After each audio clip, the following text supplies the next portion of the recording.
I was in the band for one night. Dave's bachelor party in Vegas. We all dressed up like cowboys for some reason. Okay.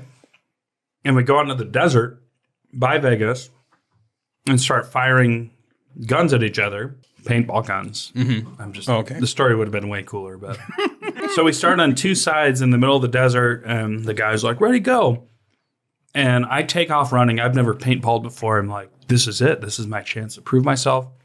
Within 2.5 seconds, I trip over a tumbleweed and get shot about 30 times. So if it was D-Day, I would have been the guy on the boat who's just like, let's do this. Let's kill some Nazis. And then in like 2 seconds, I'm like, boom. Face gone. So Dave, my good friend, bass player for Linkin Park, comes up to me and just point blank, execution style, right to the neck. so like a Matrix chair. I have this welt on the back of my neck for the next like 2 months.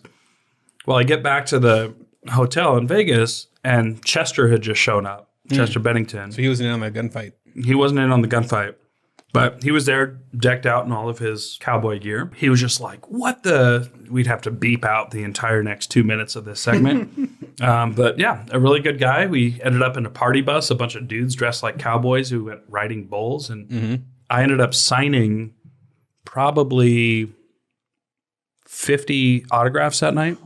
Wow. Because people were like, Linkin Park's in the club. They just thought you were there. And so people were like, oh, that guy, hey, sign my, my baby's head or something. Yeah. They have very loose age restrictions in a lot of those Vegas clubs. So I signed a bunch of autographs for people who went home that night and were like, who's Thad Williams? Like, he's not even in the band. He's just a guy who went to high school with the guy. Hi, I'm Kyle Mann, Editor-in-Chief of the Babylon Bee. As Amazon continues to crack down on conservative books, it's more important than ever to put your money where your values lie. So I just want to take this opportunity to say, keep spending that dough at Amazon. They're doing great. Don't subscribe to the Babylon Bee. We don't want your money. Are you going to let me go now, Mr. Bezos?